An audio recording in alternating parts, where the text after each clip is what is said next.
رسول الله وعلى آله وأصحابه أجمعين أما بعد فقد قال رسول الله صلى الله عليه وسلم تسحروا فإن في السحور بركة رواه النسائي. Assalamu alaikum wa rahmatullahi wa barakatuh. Brothers and sisters, after praying tahajjud, especially in Ramadan, we have a very important thing to do if we are going to fast. And of course we are going to fast. And that is to do suhoor. Now what's suhoor? Suhoor or sehri in our language, in our subcontinent languages we say sehri as well. It means to have pre-dawn meal. So we can get ready for, or so we can have the energy for Ramadan. Now remember, what we see in hadith, if we put all the hadiths together, the Prophet ﷺ is inviting people to do sehri. One is that there is barakah in it. What's barakah? Barakah is when you have something less and you're able to do a lot with that, with the capital of less. So basically have less food, but you can have so much energy. When you have less money, you're able to buy so many things. And it's very useful. So, and then in another hadith, Prophet ﷺ clearly says that we need it to support our fast. And I'll recite the hadith to you guys, inshallah. So first hadith from Abu Hurairah radiallahu anhu, قال قال رسول الله صلى الله عليه وسلم تسحروا فإن في السحور بركة. The Prophet ﷺ is telling us, is commanding us that take suhoor, have the pre-dawn meal. فإن في السحور بركة. Why? Because he explains that there's barakah in it. We need barakah. We need barakah in our life. This is why we're always saying, Allahumma barik lana. Allah is teaching us the dua. Nabi Sallallahu Alaihi Wasallam is teaching us the dua. Why? Because inshallah, through one day's fast, we will gain so much. Through one sehri, or the suhoor, or the little food that we'll partake and consume in the pre-dawn moments, that will help us throughout the day. That's the first thing. And not only that, Nabi Sallallahu Alaihi Wasallam, in order to encourage people, that he would actually give da'wat to people. He will call people, food da'wat. We just think that there's something called iftar da'wat in Ramadan, but there's actually suhoor, the sehri da'wat as well. Why? Because an Ibad ibn Sariya radiallahu anhu, he says that سمعت رسول الله صلى الله عليه وسلم يقول وهو يدعو إلى السحور. That I heard Nabi Sallallahu Alaihi Wasallam saying whilst he was calling people towards suhoor fi shahri Ramadan, in the month of Ramadan, وقال, he used to say halummu, come, inviting people, come to what? إلى الغداء المبارك, to a very blessed breakfast. Meaning it's in the early hours. That's why it's called breakfast as well. So Nabi Sallallahu Alaihi Wasallam is telling us, calling the food a very blessed breakfast, very blessed food. Hence, we have to have suhoor. Although it's not fard, technically the definition of fasting is to abstain from eating, drinking and sexual intercourse from the beginning of dawn until sundown. So as long as we have the niyyah, you're fasting, that's enough. However, this is a major sunnah, and especially for those who, I know many people due to work, they have this habit of sleeping early and they miss the suhoor and they pray Fajr in the latter hours of Fajr. Now, if that is absolutely necessary, of course, Allah is all merciful. Your rewards are with your intention as well. However, if it's possible for a normal person, please wake up for suhoor. Or if you're staying awake short night, that's different. But if you do sleep, wake up wake up just 10-15 minutes before the beginning of Fajr Salat. Have your suhoor, have your water, etc. Dates as well. Read your dua, try to read 2 rakat nafal as well, tahajjud. And then pray for the beginning of the Fajr Salah, and then you go back to sleep, you wake up for work. And the Nabi Sallallahu Alaihi Wasallam is telling us the difference between another hadith in Nasai. Prophet Sallallahu Alaihi Wasallam said, "Inna fasla ma bayna siyamina wa siyami ahli al-kitab aklatu suhoor." The difference between our fast and the fasting of the people of the book, meaning the Yahud and the Nasara, the early Christians and the Jews, is that we have suhoor and they never used to have suhoor. So this is amazing. This is a specific blessing of this ummah. The next hadith of Ibn Majah, narrated by Ibn Abbas radiallahu anhu, from Nabi Sallallahu Alaihi Wasallam, who said, "Ista'inu bi'ta'ami as-sahari ala siyam al-nahar." It rhymes as well. "Ista'inu bi'ta'ami as-sahari ala siyam al-nahari." They seek help by eating suhoor for fasting that day, meaning the food of sahri for the fast of the day. Why? Because you're going to become hungry. And you don't, and those people who miss sehri, they become hungry. And then if you're extremely hungry, what happens? People, they start misbehaving. They can't control themselves. They complain about hunger. And what happens? As a result, they lose the reward of fasting. And now, inshallah, in the coming episodes, and I'm sure you've heard from your imams and other scholars as well, they extremely dislike to do that, to complain about hunger whilst fasting.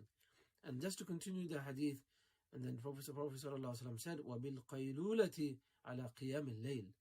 And if you want to do tahajjud in the night, then do qaylula. What's qaylula? Qaylula is like siesta, to sleep from midday towards early afternoon. So anytime, preferably before Salatul Dhuhr. However, you can even sleep after Salatul Dhuhr. And you don't even have to sleep. It's just a rest. Have some rest. It's a power nap. Don't sleep for too long, otherwise you become extremely lazy. You'll be able to wake up.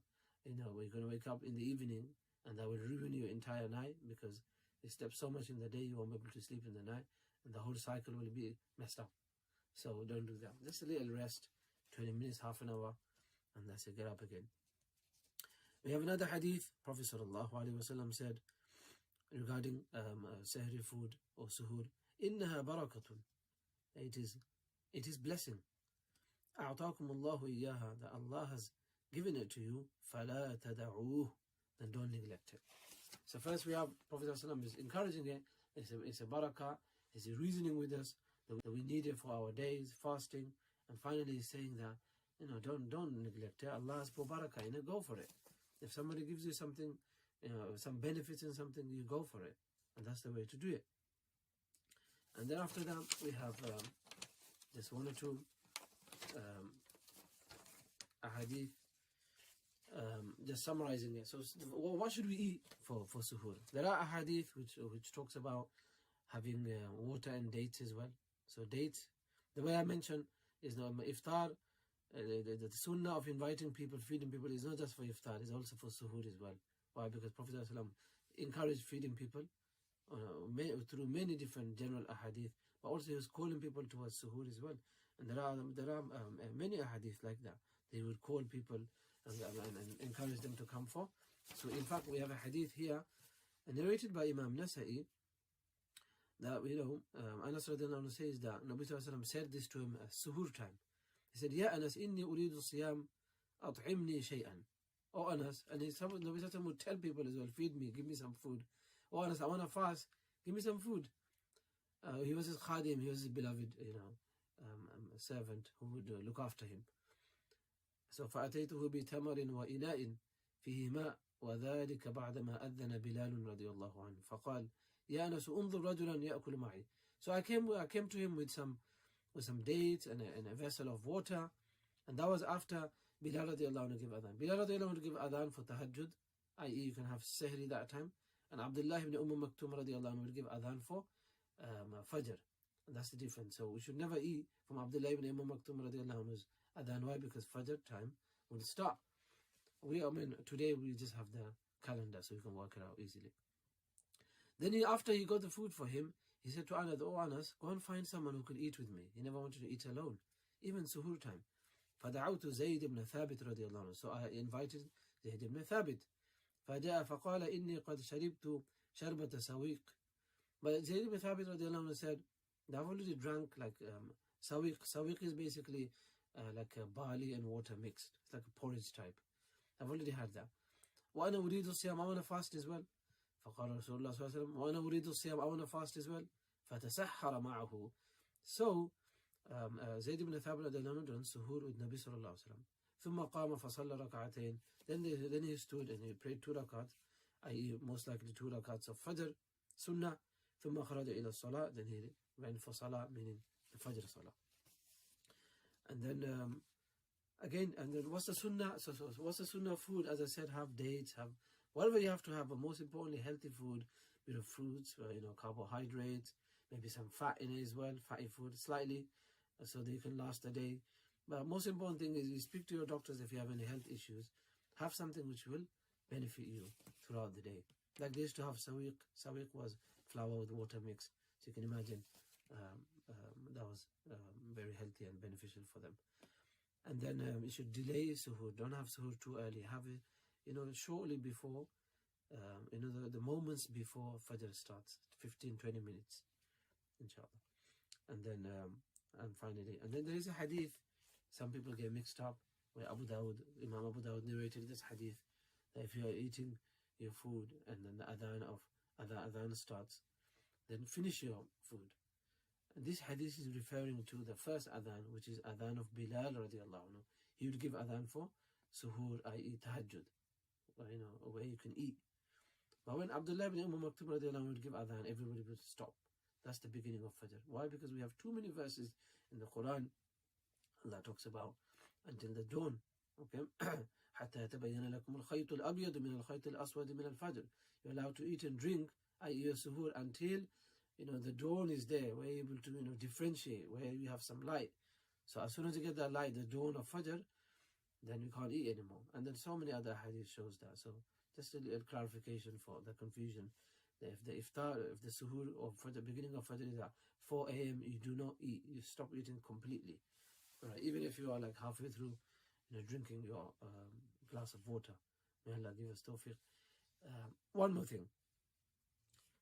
Do not, find faults with food, especially suhoor time. The ladies generally they cook. They are fasting as well. They're doing their qiyamul layl. They're doing their qiyamul Ramadan. On top of that, they're taking time out to prepare the suhoor. We shouldn't be criticizing that food. Like Nabi Sallallahu Alaihi Wasallam said, we know from Nabi Sallallahu Alaihi Wasallam that ما عاب النبي صلى الله عليه وسلم طعاما قط. The Nabi Sallallahu Alaihi Wasallam would never find faults with food, especially the sehri and iftar. No way. إن اشتهاه أكله. If he liked it, he would eat it. وإلا تركه. If he never liked it, he would just leave it. No comments. This is a hadith of Bukhari. So you should make that as a policy everywhere, especially in Ramadan. People, praying. Some people have such bad habits that after praying tahajjud and Taraweeh and all the istighfar and everything, come on the plate for sehri and start finding faults and making a big deal out of it. It's just bad habit. Allah give us tawfiq to emulate the Nabi sallallahu alaihi wasallam, especially when it comes to matters of these suhoor and finding faults with food, etc. These are very bad things to do. May Allah give us tawfiq to act upon all these beautiful ahadith. Assalamu alaikum wa rahmatullahi wa barakatuh.